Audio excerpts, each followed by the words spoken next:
il y en a marre. Moi, il y en a marre. Hein. Quand on roule tous les deux, Bobot, tout ça, les autres copains aussi, c'est pareil. Moi, j'ai mon sac à dos, il y a tout dedans. Et les autres sont tout light. Alors, je vais faire un sac à dos typique qui va marcher pour tout le monde. Alors déjà, il faut des outils. BTR, les Philips, les plats, des torx, ouais, il faut des torx. Petite clé à molette, hein, c'est jamais. Une pince coupe-câble. Avec la pédale, faut pas rater avec la pédale non plus. Un petit peu de clé à cône, là, tout ça. Ça aussi, ça peut servir, on sait jamais. Hein.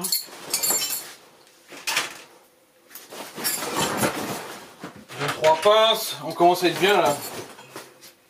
Attends, pour dévoiler. Complet. On va pas être mal là. Vache, il est bien. Hydratation. Oubliez l'hydratation les gars. Après, j'ai vu Alexis Rigetti en freeride, petit baudrier. Corde, on sait jamais.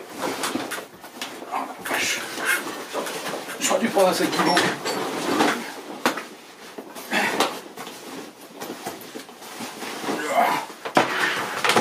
Ça doit pas être mal là.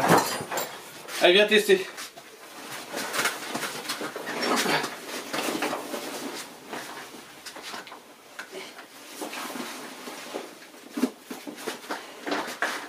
C'est bon? Ouais. T'es sûr que t'as pris que le nécessaire là? Non, non, t'inquiète, j'ai oublié. Non, t'as raison, j'ai oublié le truc. Déjà. Oh. Attends. On sait jamais. Attends, je vais pouvoir le passer tout de suite. On peut Enfin, il faut pas que les arbres soient pas trop larges. Attends. Je sais jamais. Je le mets avec. Arrête de gigoter. Franchement. Des paires de chaussures de droite. On sait jamais non plus. Je sais faire avec toi. Et ça, c'est pour équilibrer. Là c'est bon. C'est parti. On peut pas rouler plus light. Bon, on va chercher alors.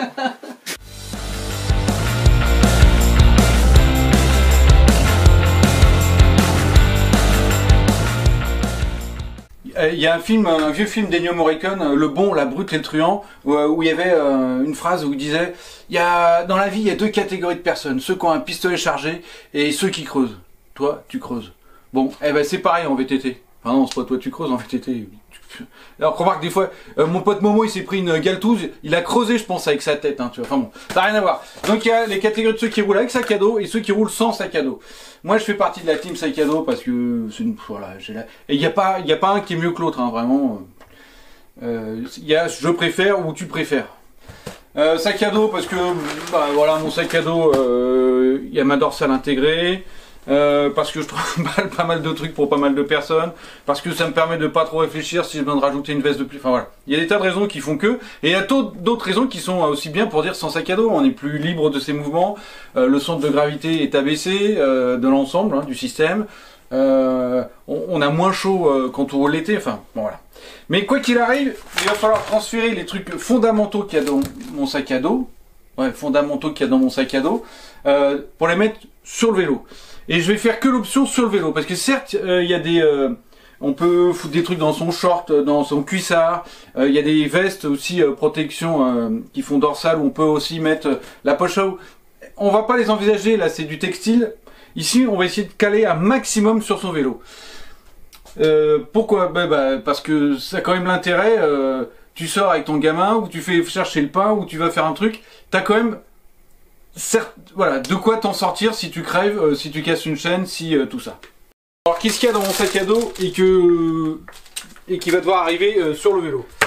De quoi manger, de quoi s'hydrater. Ah oui, c'est aussi un des trucs pour lesquels je suis très sac à dos, c'est que l'été, moi je suis un gros buveur, pas d'alcool quoi, tu vois, sur le vélo. Non, c'est de l'eau, quoi. De l'eau. Et sur une sortie, je crame assez vite mes 3 litres de flotte. Et ça, c'est compliqué d'avoir 3 litres de flotte quand t'as pas un sac à dos avec un camelback. Donc ça, c'est l'hydratation. Hop là. Oh, reviens ici, toi. La nourriture. Qu'est-ce que j'ai d'important?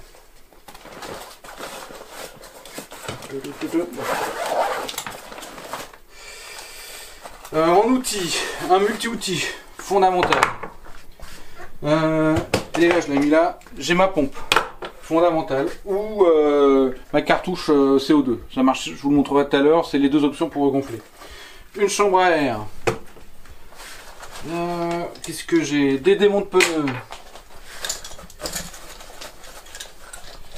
Des attaches rapides. Des attaches rapides ici. Quelques petites bricoles. Ouais, j'ai pas grand chose après en petites bricoles là. Je crois que j'ai une valve. Une valve. L'entretoise, je sais pas à ce qu'elle sert. Et une patte de derrière universelle. J'ai ça. J'ai ça aussi, des petits zips assez importants. Donc là, il y a l'essentiel de mon matos. Le reste, c'est des petits trucs en rab, voilà, dont on peut se passer. Donc celui-là, je le mets pas. Je le mets pas. J'ai une pharmacie. Là, c'est compliqué. C'est compliqué parce que, a priori, je vais en parler dans un autre tuto, autre chose. Mais a priori, ça va pas tout tenir dans le. Donc on va supposer que, voilà, on va se débrouiller sans pharmacie. Si je commence par l'hydratation, bah il y a le bidon, hein. Ça c'est le classique, et le porte-bidon. Donc on va installer. Ça c'est fondamental, bidon, porte-bidon déjà pour avoir. Accessoirement, certains vélos, c'est pas le cas d'ici, mais ont possibilité de mettre 2 porte-bidons. Il peut être intéressant d'utiliser un des bidons pour mettre justement du matos à soi. Il y a des tas de choses qu'on peut. Donc ça ferait un petit bidon pour utiliser en garage à outils, en boîte à outils, et l'autre en hydratation. Dernier petit truc à noter aussi, certains vélos, notamment Specialized, ils ont une trappe où on peut fixer du matos à l'intérieur. Donc voilà, ça dépend de votre vélo. Enfin, n'en faites pas un critère fondamental pour choisir votre vélo non plus. Hein. C'est pas parce qu'il transporte une remorque que c'est un bon vélo, quoi. Le porte-bidon, alors, et je vous le mets en lien ou là, vous le verrez en image. Certains porte-bidons comportent même des multi-outils avec eux. Donc quand tu le visses ici, tu as aussi ton multi-outil. Il y a d'autres solutions qui vont avec le porte-bidon, par exemple ici. Ah ouais, je vous fais pas l'affront de vous montrer comment installer un porte-bidon, quoi. Il y a 2 vis à dévisser, tu poses le truc, tu revisses 2 vis. Ah vas-y, c'est quand même jouable pour tout le monde. Voilà, ici par exemple, en se fixant sur le porte-bidon, en se vissant avec le porte-bidon, de fixer du matos en plus, donc des outils. Ici dans mon cas, la pompe. Voilà, donc déjà, rien qu'avec ton porte-bidon, tu te retrouves avec un petit stock de matériel qui peut être intéressant. Donc comme je te dis, porte-outils, ça peut exister là-dedans, pompe, ça peut exister là-dedans. Autre petite solution qui existe, qui est fournie parfois avec les pompes, c'est pas pour celui-là, c'est pour un autre modèle. On peut le scratcher autour du vélo. Voilà, tout ça, ça existe, tout ça, ça vous permet déjà de stocker et l'hydratation et certains outils. On continue, je fais toujours du plus simple au plus compliqué. Ouais, même si je vous jure qu'au final, il n'y a rien de compliqué dans l'histoire. Hein. Donc on a vu le bidon. Vous avez pu voir que je vous l'ai mis en vignette sponsor. Donc cette vidéo, elle est faite en partenariat avec Granite Design. L'intérêt de cette marque, parce que d'autres marques produisent un peu ce genre de matos, mais c'est qu'ils ont l'ensemble. Ils ont constitué l'ensemble des solutions dans leur marque. Donc on peut stocker à peu près tous les outils dont on a besoin pour faire du vélo. Le premier, c'est leur bande velcro. Qu'est-ce que moi je mets avec? La chambre à air, ça va aller là-dedans. La bouffe, ça va aller là-dedans.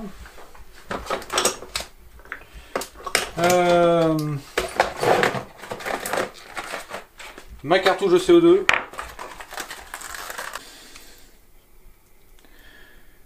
Donc ça va aller là-dedans. Ou la pompe. Mais voilà, c'est un choix à faire. L'intérêt, ça, c'est que c'est vraiment ça. Avec ça, on gonfle. Avec le 16 grammes, on gonfle 2 pneus peinards. Plus peut-être. Enfin, voilà, je crois que c'est 2 pneus peinards avec le 16 grammes. Bah ça, t'as que tes bras, et tes bras, ça marche, quoi. Ils sont toujours là. Qu'est-ce que j'ai encore dedans? Ah oui. Le multi-outil. Enfin, c'est pas un multi-outil, c'est toujours un de chez Granit, évidemment. Il est super fort pratique. Parce que dans certains cas, on a quand même besoin d'un peu de force. Et dans certains cas, soit pour du 8 ou pour resserrer un boîtier de pédalier, on a quand même une vraie clé à cliquet. Oh, c'est pas facile à dire. Je suis content d'avoir réussi la première fois. Clé à cliquet. Parfois, on a quand même besoin d'un peu de couple. Hein. Un boîtier à pédalier qui se dessert. 50 Nm, il faut quand même pouvoir appuyer dessus. Ça, c'est quand même fort pratique. Et il y a le cliquet qui est aussi fort pratique. En fonction des espaces quand vous êtes un peu coincé. Voilà, ça marche super bien. Donc c'est pas le pur multi-outil parce que il y en a un autre multi-outil que je vais vous montrer tout à l'heure, mais ça c'est un excellent complément intéressant à avoir. Autre outil de chez Granit que je vais installer sur la bande velcro là. Celui-là je l'adore celui-là. Et viens voir, il est pas trop génial. Donc il fait des monte-pneus vachement important. Ici je peux y caler gentiment, tac, une paire d'attaches rapides, donc vous prenez celle qui correspond à votre chaîne, hein. Sinon ça sert à rien. Tac, et ici, il me sert de pince pour justement enlever le maillon rapide sur mes chaînes, parce que parfois c'est très galère. Alors il y a des ruses, on peut les trouver avec un lacet, genre de machin, mais ça vous change la vie sur... Et celui-là par exemple, je l'avais même pas, ou alors il faudrait une pince que j'ai en plus, je l'avais même pas dans mon sac habituel. Donc ça, alors je l'adore cet outil-là, et il est assez facile à ranger. Il y a les deux élastiques qui viennent avec. Tac, tic.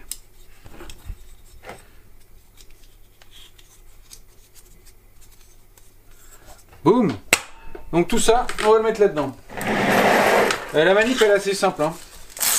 Justement grâce au deuxième velcro, vous pouvez tout mettre. Hein. Tout simplement. Tac. Ici je mets ça. Ça. Ma bouffe sur le côté. On le serre nickel. Et du coup vous avez un paquetage qui ne bouge pas et qui est indépendant du système d'accrochage. Donc pour l'installer, on choisit un endroit, moi je vais le mettre ici, là, à l'intérieur du cadre. On imagine que j'ai mon porte-bouteille ici. Là, c'est pas une zone de pivot, donc ça va pas bouger. Vous évitez de le mettre à l'endroit où le triangle arrière va bouger sur le triangle avant, quoi. Donc ça se cale tranquillou. On passe le velcro.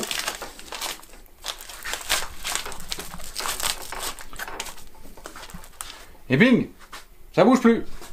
Bon bah c'est bien, là, tu nous as déjà fait 2-3 trucs, on a de quoi regonfler. On a mais ton petit truc à cliquer là, il manque vachement d'outils là-dedans, il manque plein. Ouais, oui. Mais chez les mecs de chez Granit, je vous dis qu'ils ont pensé à tout.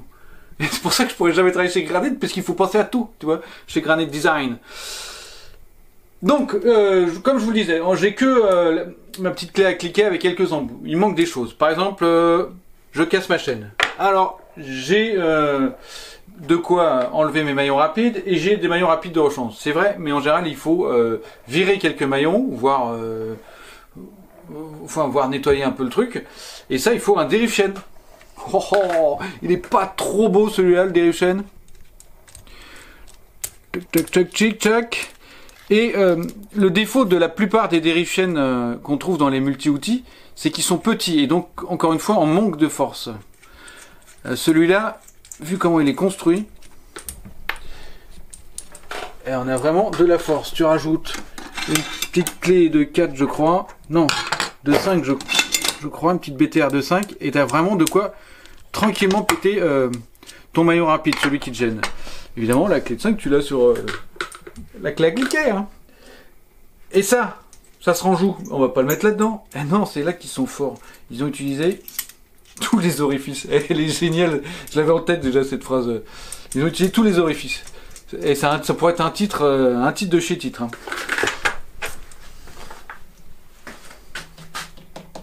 Il y a du creux là-dedans. Alors ça s'enlève en général. Si vous avez un... Ah oui, ils ont prévu que pour... Tiens, regarde encore. Ils ont prévu pour Locon ou pour embout à enfoncer comme ça. Donc moi, comme c'est les grippes ESI, je vais utiliser les embouts enfoncés. Il y a ça pour les Locon. Donc, il faut virer l'embout. Plutôt simplement. Parfois, ça part en sucette. Donc c'est super simple. Hein, ça remplace l'embout de guidon. Tac, rentre comme ça. Et tu le serres avec ta clé de 3. BTR de 3. Wow!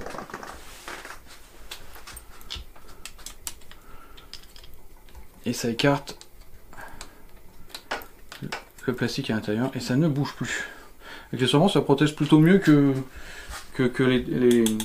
les embouts de cintre d'origine. Attends, il y a deux bouts à ton cintre. Ouais, on peut en mettre deux. Viens voir. J'ai le même de l'autre côté. Et pourquoi c'est-il l'autre? Ça, c'est pas trop classe, tu vois. Ah oui, vous remarquez quand même la qualité de fabrication. Il y a des petits joints partout qui évitent que la flotte rentre dans les outils. Quand même bien classe. Ouh. J'en ai fait un tuto là. On a fait un tuto là-dessus. Quand t'as crevé et que c'est assez balèze pour que ton préventif n'arrive pas à résoudre le problème tout seul, il faut insérer des mèches. Et donc il faut un plug, un kit de plug et de mèches pour insérer tout ça dans le. Il est là. Tout est là. Et il se dévisse en deux parties.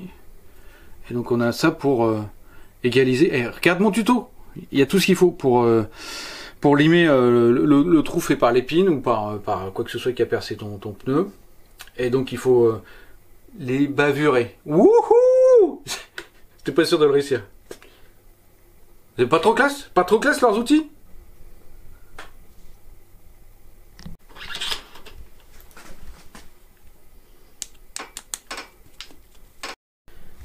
Aussi à savoir, ils ont prévu plusieurs types d'embouts et de top cap hein, pour les visser.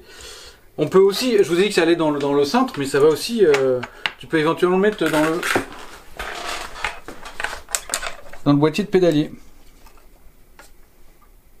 Hein, quand même, hein. Et là, tu vas me dire, ouais, mais pour enlever ça, c'est pas pratique, il faut quand même une petite clé BTR 2-3, nanani, nanani, nanania. Là, il faudra. Bon, ouais, c'est vrai, mais du coup, on n'a pas encore fait le multi-outil. Là, c'est la clé à cliquer, hein, c'était pas le multi-outil. Granit, ils l'ont fait aussi. Et j'ai dit plein de fois Granit, mais quand je vous dis qu'ils ont fait ils ont vraiment prévu une solution pour tous, et c'est vraiment le cas. Alors, je vous montre le multi-outil déjà. Tac. Donc ça. Okay. Et ici déjà, tu récupères une petite clé à la valve pour enlever l'obus. Ça peut arriver, surtout si elle se défait quand tu regonfles. Si t'as rien pour la resserrer, bah, ça peut durer longtemps. Les petites clés à rayon, mine de rien, ça peut servir. Clé à rayon, clé à valve et leur multi-outil avec les différentes clés. BTR de 5, ça va jusqu'à 6 et il y a une torque 25. Plus une plate ici. C'est quand même vachement classe. Ah oui, il manque la 6, mais la 6, tu l'as dans celui-là. Donc si tu as besoin de forcer un peu plus, voilà.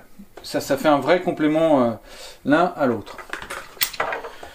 Ça se met où? Oh oh oh! Je sais qu'il y en a qui ont déjà la réponse. Dans ton... Non, bah non. Non, ça ne passe pas là que ça se met. Ça va. Ça se met ici. Dans le pivot de fourche. À l'intérieur de ton pivot de fourche. Et ça se met de manière relativement simple. Un petit rappel, comment fonctionne le serrage de ton pivot de fourche? En gros, il faut qu'il y ait quelque chose qui soit fortement accroché à l'intérieur, que tu puisses le visser, par au-dessus, et que ça mette l'ensemble de ton jeu de direction en compression. Donc il faut... voilà, l'étape 1, c'est qu'il y ait quelque chose qui soit fortement ancré à l'intérieur du pivot de fourche.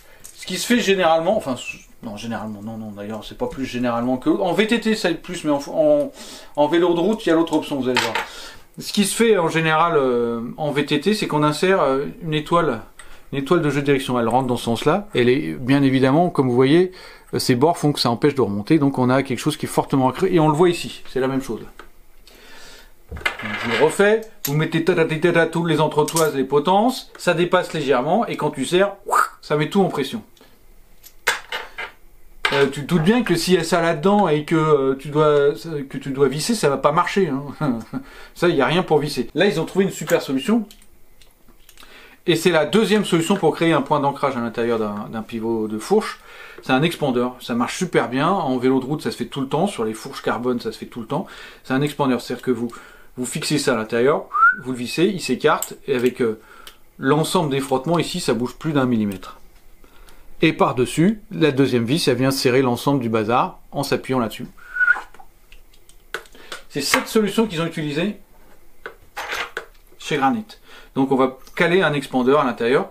Et donc l'étape 1, ça va être sur ce vélo-là, de virer l'étoile de jeu de direction. Le plus simple, à mon avis, pour enlever cette étoile de direction, c'est de la faire coulisser jusqu'à ce qu'elle sorte de côté, vu qu'elle ne peut pas remonter dans le sens. Hop là. Donc moi, le plus simple, j'en remets juste une vis. Comme ça, ça me donne un truc pour taper. On départ comme ça. Tu commences à défaire la vis qui est à l'intérieur.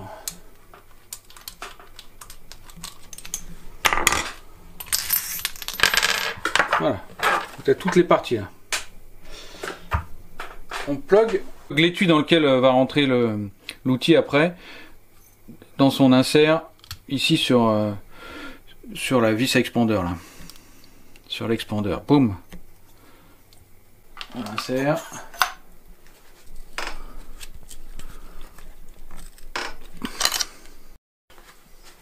Maintenant, on desserre légèrement sa potence. Toujours de chaque côté. Hein.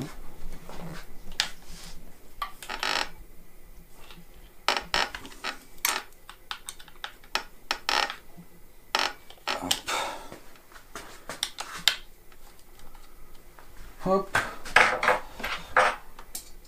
Et cette fois-ci, on enquille la vis là-dedans.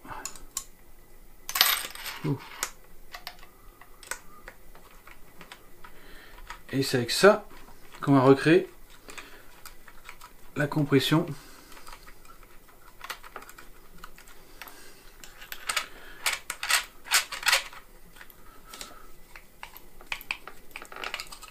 De l'étoile. De quoi? De l'étoile. Ouais, exactement. Et de l'ensemble de ton jeu de direction. Ok.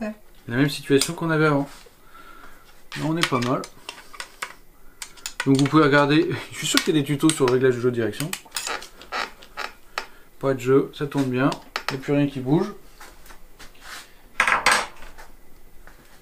Et on resserre évidemment sa potence, on vérifie tout, rien ne s'est désaligné. Hop là. On respecte les couples. Du coup, tu n'as plus qu'à enquiller ton outil. Boum. Et on remarquera qu'il y a un petit joint exprès qui est pour éviter que la flotte rentre là-dedans et que donc ton outil prenne. Et donc tu l'as à disposition easy. C'est pas trop classe? Je suis trop content moi. Moi aussi. Ouais, tu préférais pas le gros sac à dos? Voilà pour ce tuto. Donc j'espère qu'il vous a plu. Hein. Tu t'abonnes, t'es là. Donc pour résumer, sur mon vélo, j'ai réussi à stocker de l'hydratation. De quoi regonfler mon pneu si j'ai un problème. Et je l'ai ici de deux manières différentes, parce que j'ai la pompe ou la cartouche de CO2. J'ai un outil avec une clé à cliquet assez balèze et pas mal d'embouts. J'ai de la bouffe, j'ai une chambre à air, J'ai derrière l'outil fort pratique avec des monte-pneus et des attaches rapides. Des attaches rapides et l'outil qui permet de détacher l'attache rapide. Donc là on est bien. Ici j'ai mis là-dedans. Et je rappelle qu'on pourrait aussi le mettre là. Ah oui, attends, ah non, je le ferai. Attends, j'ai un bonus. Bouge pas, j'ai un bonus. Attends, il arrive après. Donc ici, j'ai, alors je sais plus qui j'ai mis à droite, qui j'ai mis à gauche, mais enfin j'ai le dérive chaîne, je crois ici, de ce côté-là, donc qui est très très bien. De l'autre côté, j'ai l'outil pour réparer ton pneu tubeless avec une mèche, avec des mèches et de quoi et l'outillage complet, enfin de quoi limer et de quoi insérer la mèche.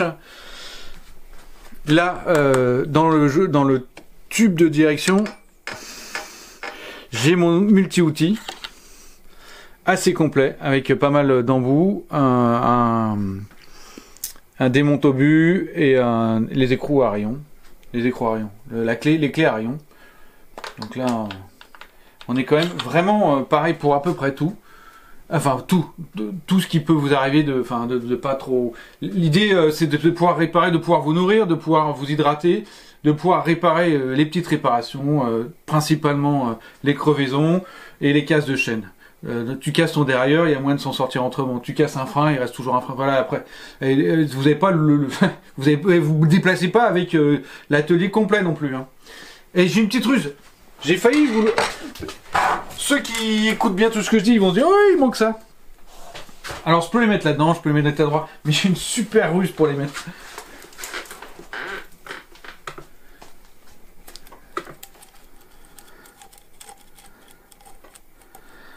Alors, tu peux un peu galérer à les sortir, mais ils font pas de bruit et c'est un super endroit pour les mettre. Pas trop classe, celle-là? Bon, allez, salut les amigos! Namasté. Big up à tous les Sherpas.